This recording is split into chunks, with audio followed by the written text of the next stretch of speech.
Question: as a poor nation, should you focus on celebrations and even go as far as immersing millions of dollars at the expense of key institutions suffering from chronic underfunding? The Republic of the Gambia has just celebrated yet another Independence Day, another celebration that commemorates how the Gambia has been going in a downward spiral. There are three shameful things we have learned from the Gambia's Independence Day celebrations that the mainstream is unwilling to talk about. These shameful things are simply just very sad. One of them shows how a huge amount of money was embezzled for just a one-day event. Let's take a deep dive. Hopefully by now you should be actively aware that the government doesn't care about the citizenry. They might say otherwise in a hope of getting your votes, after which they will go back to neglecting you. In the midst of this 2025 independence celebration lies a very troubling insecurity trend gripping the Gambia hard.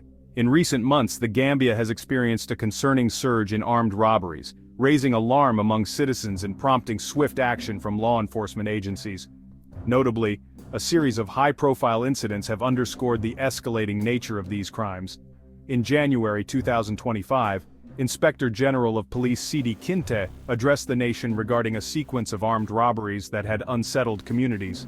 One particularly brazen attack involved 5 masked assailants targeting a police deployment at the GNPC station in Farafenni. This was followed by a daylight heist at Access Bank where armed individuals absconded with over $1 million in mere minutes.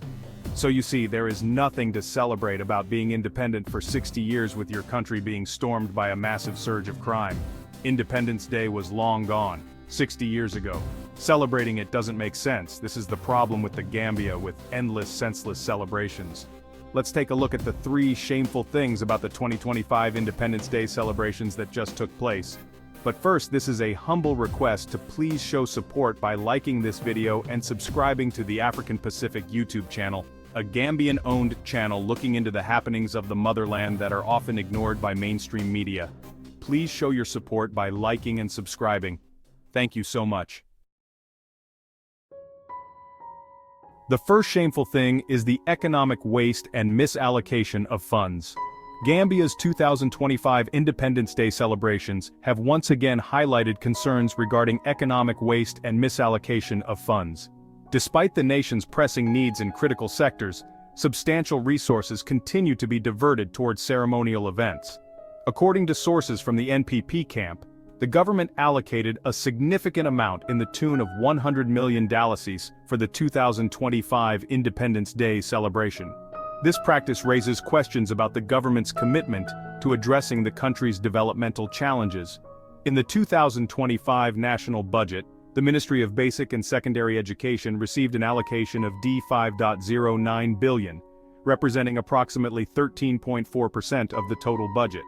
This figure falls short of the 20% benchmark recommended by UNESCO. Similarly, the Ministry of Health was allocated $2.66 billion, about 7% of the total budget, which is below the 15% recommended by the World Health Organization. In stark contrast, the government continues to allocate significant funds to Independence Day festivities, including parades, military displays and official receptions. These expenditures, while fostering national pride, do not directly contribute to improving the country's educational and healthcare systems. The agriculture sector, vital for Gambia's economy and food security, was allocated $945.7 million in the 2025 budget, constituting only 2.5% of the total budget. This allocation is significantly below the 10% target set by the African Union's Malabo Declaration. Despite this underfunding, substantial sums are spent on Independence Day events which do not address the critical needs of the agricultural sector, such as investment in irrigation systems, agricultural inputs and extension services. A notable concern is the allocation of $11.02 billion, approximately 29.1% of the total budget, for debt servicing. This substantial commitment limits the fiscal space available for essential sectors like education, health, and agriculture. Despite this financial strain, the government continues to fund Independence Day celebrations, raising questions about the prioritization of resources in the face of significant debt obligations. The second shameful thing is the false sense of progress. Ultimately, Independence Day in Gambia is more about spectacle than substance. While the celebrations create a temporary sense of pride, they do not address the reality of everyday life for many Gambians. The false image of progress keeps people hopeful but also complacent, allowing leaders to avoid real accountability. Instead of focusing on parades and political speeches, Independence Day should be an opportunity to critically assess the country's failures and successes, ensuring that progress is more than just an illusion. Gambia's Independence Day celebrations, held every February 18th, are a grand affair filled with parades, speeches, and cultural performances. The event is meant to showcase national pride and unity, yet beneath the surface, it often presents a false sense of progress. While the government highlights development projects and national achievements, the reality for many Gambians remains stagnant or even worsening. The festivities create an illusion that the country is on an upward trajectory, while economic struggles, political instability, and social inequalities continue to persist. One of the biggest contradictions is the state of the economy versus the image portrayed during Independence Day. Official speeches often emphasize economic growth, yet over 50% of Gambians still live in poverty, and youth unemployment stands at a staggering 41%. In a nutshell, the art of public speaking by government officials has become a thing of lip service and blatantly lying senselessly. Politically, the event is often used as a tool for government propaganda rather than a moment of national reflection. Leaders take the stage to speak about progress and unity, but political divisions remain deep. Corruption scandals, weak governance, and the lack of accountability continue to plague the country. Despite promises of democracy and reform, Gambia still ranks 102nd out of 180 countries on Transparency International's Corruption Index, showing that systemic issues remain largely unresolved.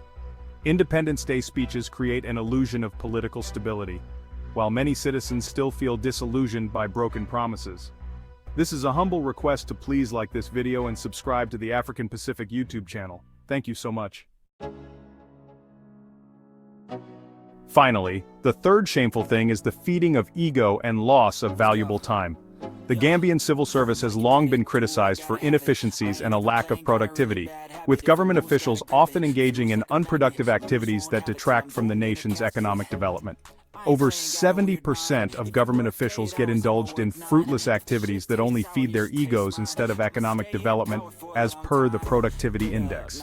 A significant factor contributing to this issue is the prevalence of overstaffing within public offices, leading to redundancy and idleness among employees. This surplus of personnel not only strains the government's payroll, but also fosters an environment where time is frequently wasted. Time is wasted on non-essential tasks, such as Independence Day celebrations, undermining overall productivity to usher in sound economic reforms. Public dissatisfaction with the civil service's performance is evident, with more than 72% of Gambians expressing discontent with the pace of public sector reforms initiated in 2017. This widespread dissatisfaction highlights the perceived inefficiency and ineffectiveness of government officials, who are seen as engaging in fruitless activities rather than focusing on initiatives that would drive economic development. Efforts to address these challenges have included training programs aimed at enhancing performance management within the civil service. For instance, in November 2021, the Commonwealth Secretariat conducted a 5-day training program for senior government officials in the Gambia, focusing on best practices and tools to monitor and improve performance. While such initiatives are steps in the right direction, their success largely depends on the commitment of officials to implement learned strategies and shift focus from unproductive activities to those that foster economic growth. To combat the inefficiencies plaguing the civil service, it is important to select a young, vibrant, and energetic individual that is economically oriented instead of some dudes that look 9 months pregnant. It is imperative to establish robust performance management systems and enforce accountability measures.